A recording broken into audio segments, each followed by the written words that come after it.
Good afternoon. My name is Jessica Pollock, and I am going to be presenting on organizational control theory. I apologize in advance. I'm just getting over the flu, so my voice sounds like I have a frog in my throat. But essentially what we're going to do today is give an overview of organizational control theory. We're going to talk about how control is then instituted by leadership and why crucial leadership is important in order to gain control of an organization. And then we'll look through a case study and have a brief discussion on that, and then draw some final conclusions. So to start, I just wanted to open with this quote that says, "Organizations are symbolically achieved cooperation, and organizational communication is the field that studies how that cooperation is achieved and how organizations are formed." Now, organizational control theory looks at how ordinary communication in an organization is establishes control over its employees. And I found that really fascinating, hence the reason why I chose this as my theory to research and write my paper and do this presentation on. But essentially there's 5 various types of control within organizations. There's simple control, which is the use of open or direct power. There's technical control, which is kind of the idea of the use of technology. So we send meeting requests in order to manage expectations as to when we should be, where we should be.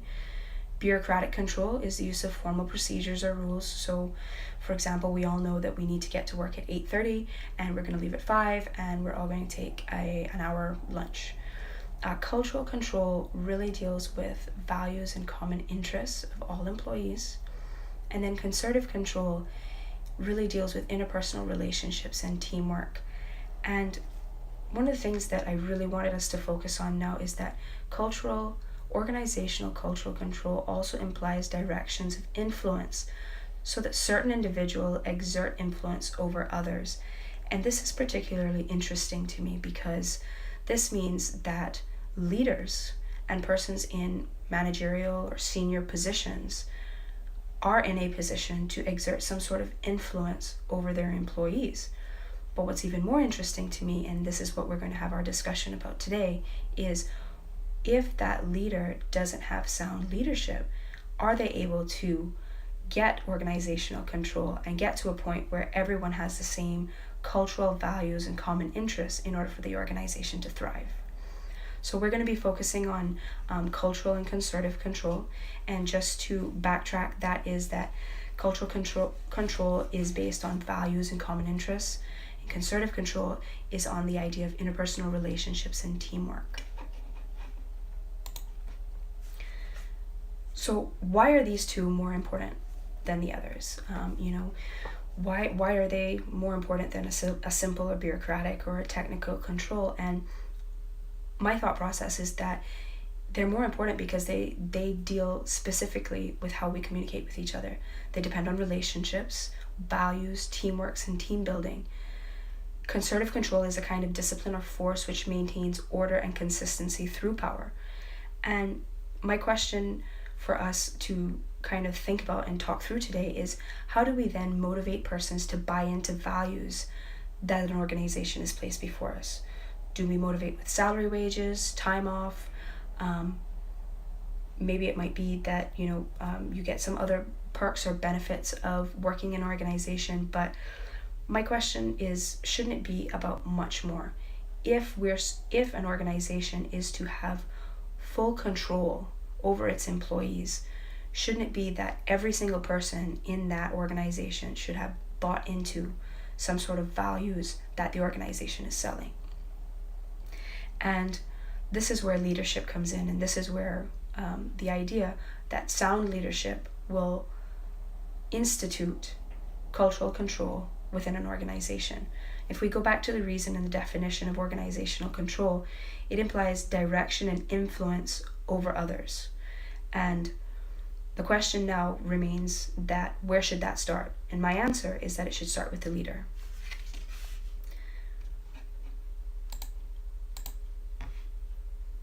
So, as I mentioned, this idea that we're going to look at now is how leadership and the role of persons in senior positions affects organizational control.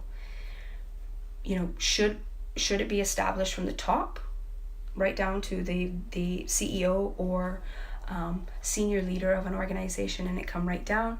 Or And how is that done? So we're going to look at two different types of leadership styles here today: leader-member exchange and transformational leader. A transformational leader. And then I'm going to give an example to kind of bring this whole idea and thought process back home. So leader-member exchange really focuses on the characteristics of the follower and their interactions with the leader. So essentially the idea around leader-member exchange is that what you put in is what you're going to get out. So the relationships that you build with the leader will then determine how you interact with that person, and in turn what benefits you're going to reap from interacting with that leader. A transformational leader is a person who's supposed to motivate followers to move beyond their self-interest and commit themselves to organizational goals, and thus performing beyond expectations. So this transformational leader, this person is a person who upholds their values, has their morals, has their beliefs, and they stick to them regardless of whatever is happening around them. And they in turn have their employees seeing that this is the way they are, and they want to buy into that. They see them as authentic. And I want to tie this back into organizational control, because we're looking at cultural and concerted control, which talks about building relationships and having shared values and shared ideas about a mission or a goal for the organization. So if you have a transformational leader in place, this person who believes in the morals and the goals and everything for not only his organization or her organization, but their own personal morals and values, and they are doing that time and time again. People are constantly seeing that, and they're able to say, this person is an authentic person, this person is somebody who stands by their morals, this is something that I can buy into.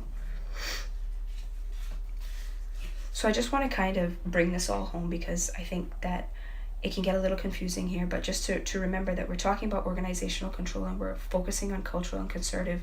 How do we get to having a shared value system? How do we get to having shared ideas and morals on our organization? And how are we getting to a point where we're building relationships within our organization in order to better the work that we're doing? And I want to give an example, and for the purposes of this presentation and the purposes of my paper, I'm going to call it Organization X. And Organization X has had a number of different directors in this in their post as the leader for the last couple of years. The first leader came in and he instituted some values for the department and for the organization, but he didn't seek the input of anybody. He decided on his own that these were going to be great morals, they were going to be great values for the organization. It was going to be something that every single person could buy into because he thought that they were great. And he presented them at a staff meeting, and it came with mixed reviews. Now, my question is, why did it come with mixed reviews? So if we think back to cultural control and understanding the meaning, is that it's a shared values, shared meaning for the goals that we're trying to achieve. The key word there is shared. And the past director did not share his ideas about what he felt the values should be for the organization, hence why there was this disjointment when he presented them to staff members. So I want to fast forward now. He's no longer with the organization, and the organization is now with a new director. And this director is an autocratic leader, and we haven't talked about that in too much detail, but this person really doesn't seek the input of others. She is very power hungry, and she really makes decisions on her own. And this is a very big problem, because the Organization X, is continued to be disjointed and segregated and operating in silos, because she herself is the one making all of the decisions and then dictating what should happen.